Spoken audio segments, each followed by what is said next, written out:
I am recording this just so that people will also understand.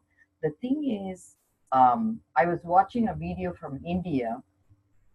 See, the India was plundered by both British and Muslim, because when Christianity, which is started by British ruling, right? Like they came, they killed all the kings, and they took their women as a prostitute. Okay, so that's the way the Indian government, shifted 2,000 years ago, right? Like, and then once the Britain invaded, then Muslim came right after, and they chopped off even their own brothers and sisters, and they became like communist kind of one ruler.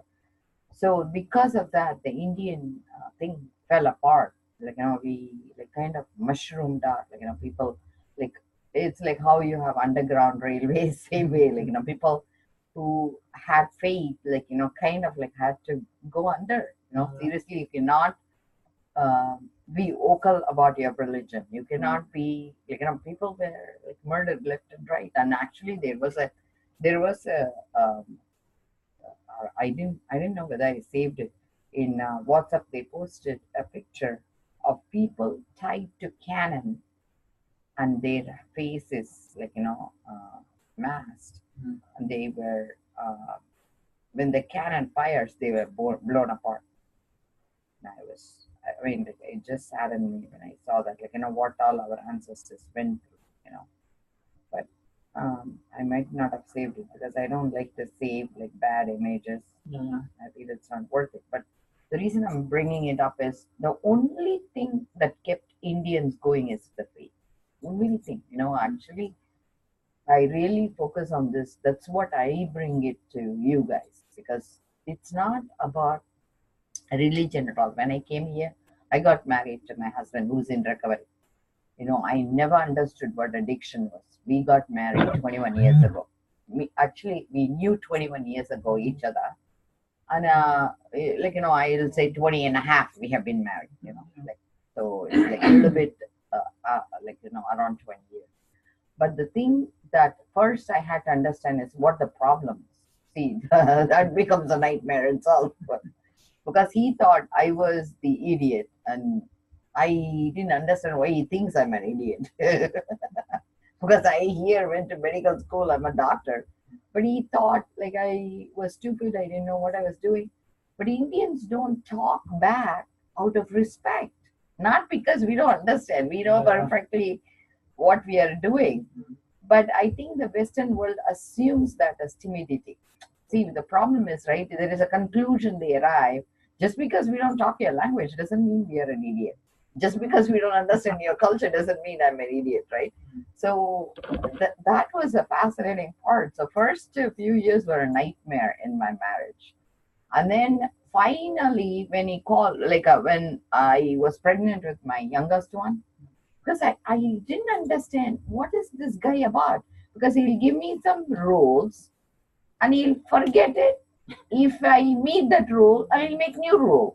It's like I could never beat him and make him happy. Never. I could never, ever, ever, ever happy.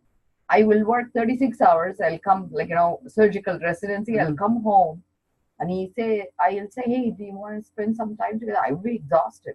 He says, just because you came home doesn't mean I need to hang around. And he'll just take off. And I'll have my babies. And then he'll come and he'll yell at me for having crumbs on the floor. And I'm like saying, what is this guy I'm married to? He looks normal, he feels normal, but he's always angry, And he felt, if I'm miserable, it's about me. Because in AA, that's what they teach. It is all about others. It's like, they are just focused on their recovery. And so he'll take off like in the morning for his meeting, evening for his meeting. I'm like, I was baffled. I said, okay, let me go to the meeting and figure it out. So I started going to AA meeting, I'm like saying, I have my spirituality and you have nothing. And I said, what is your spirituality? He says, 12 step. I said, what is 12 step? He said, you would never get it. And I said, okay. So I went and I did the Al-Anon and stuff. And then I finally understood what it is just a support system, right? They call it different names, but it's a support system based on spirituality, meaning like whatever you gives you power, higher power, right? So my power is my faith.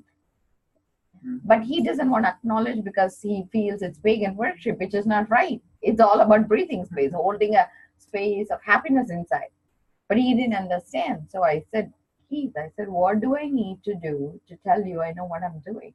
He says, write about it. So I said, okay. I wrote to AA. I said, can you help me to rewrite your book? Because I don't want to call myself alcoholic. I'm not a narcotic. I'm not a debtor. I'm not a emotionally abandoned person. I said, I'm normal. I just need to know how to be normal.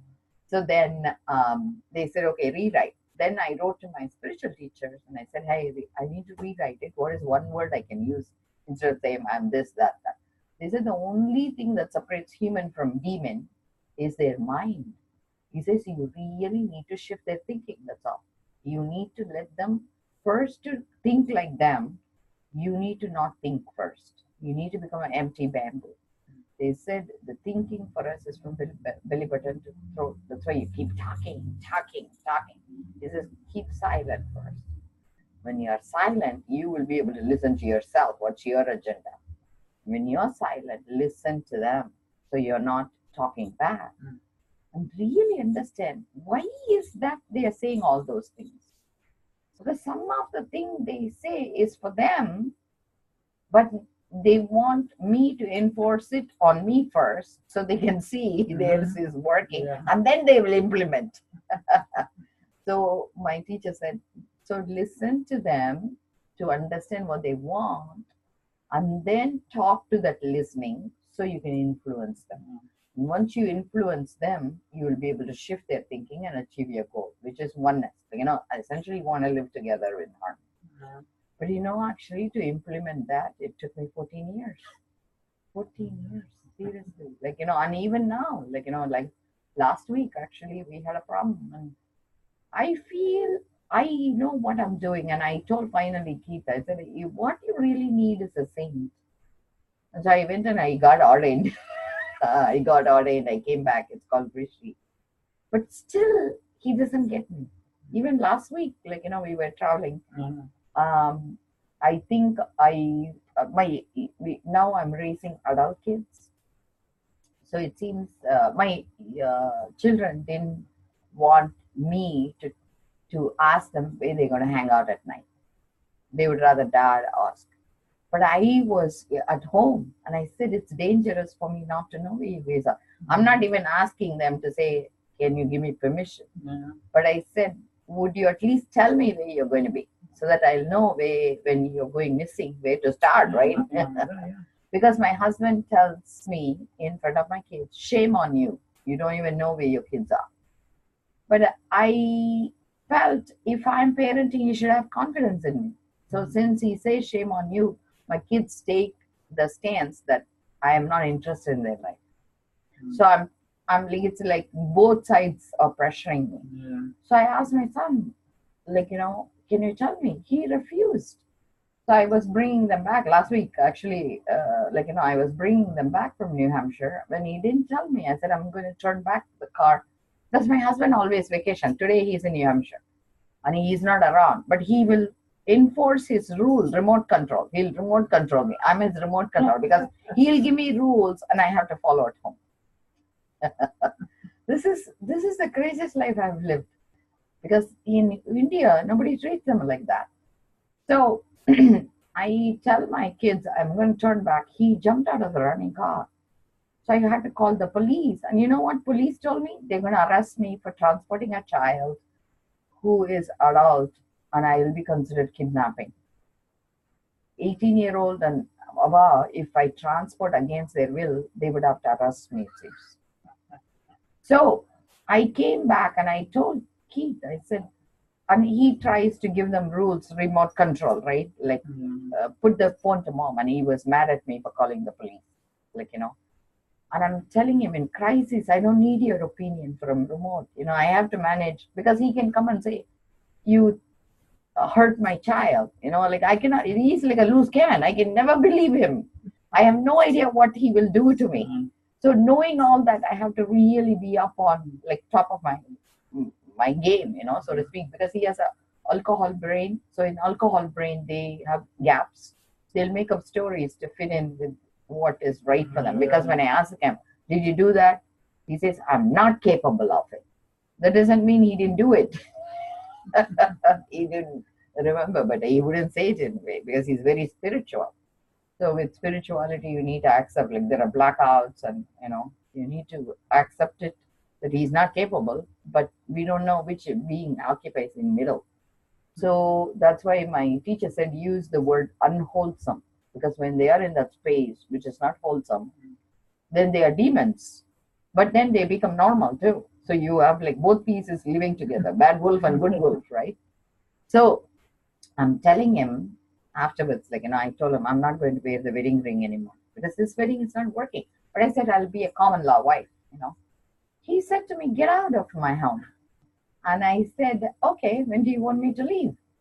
So he says, if you're interested in going gathering information how to fit in with us, you can. But if you go to court, you're not allowed to stay with me anymore. I said, okay. So I went to, yeah. Hey, thank you, thank you, thank you. Mm-hmm. So I put it in. So I went to my husband, and I said, I found out from the court document, it's called childwelfare.gov, because I have to become a lawyer. Like, I have done like so many courses because of my husband. I'm an expert in many, many fields. Seriously. I have aced every challenge. So I found out you need to have a 90-day plan when you have 18-year-olds and above. So I'm raising 3 generations. My father, who cannot be independent financially, he's always poor. My husband, who cannot be independent because he's in recovery, and he's high functioning, so he cannot get disability. And my kids, 2 of them think they are 18 and above, but they are not independent. So essentially, they cannot pay their rent, they cannot pay their mortgage, they cannot take care of themselves, but they have all the rules for me. Okay. So I said to all of them, I said, you are free, but not independent. Remember that. So I decided, okay, I'm gonna deal with them with the most courteous and kindness and compassion. So I am telling my husband, I said, hey Keith, you're so lucky to have me as my wife. He says, you're also very lucky because I visited India in 2004 and I saw a man beat a woman on the roadside. That could have been your life. And I say, oh my God, this happened like Saturday night, right? Like we are driving. I'm saying to him, or Saturday or Friday, Saturday night, no, Sunday. No, Friday, yeah, Wednesday night. Okay, we wanted the big rich party we went to, right? I'm like thinking, so he's comparing me to a drug addict who is using here in this country, who's beating his wife, right? Essentially, that's what he's using as a comparison to Indian, right? Like, he's not even comparing, normal people. He's comparing the bottom of the bottom, right? So I'm like saying, oh my God, is that the space he holds for me in his heart? So I'm saying that's so surprising. You're bringing up Indians when the same thing is going in America. And he flipped out. He says, people who look at being right are so arrogant. That's what he told me. He's saying, so arrogant. I'm done talking to you. You either can take my advice or keep your mouth shut. It just shows you're ungrateful. And I said, okay. I mean, it's very fascinating how he thinks, And then he says, oh my God, it's so nice. I'm looking forward to what drink I'm going to have. And I said, Keith, it's not what you say. So I didn't answer. He says, don't shut down on me, okay? So I said, okay. I said, Keith, it's not what you say. It's how you say it bothers me. It's not like it's hurting me. I'm gone beyond hurt. Mm-hmm. I told him, I don't even cry anymore because the only place I cry is when people are very nice to me. It melts my heart. You understand? And this happened a day before yesterday. So that shows the mental health. The mental health in India is about maintaining a stable mood. And that's where I want to bring you guys. I don't know whether I can achieve it. And I decided this is my poor man's daughter's hand, because it's not about money, it's about feeling rich. I never wear gold, it's all glass. This is a rich man's wife. I can never please him. We have like all these things, cars, our own house, we pay the mortgage. I have everything, but still I cannot make him happy. Here, I need nothing, and I feel super rich. That's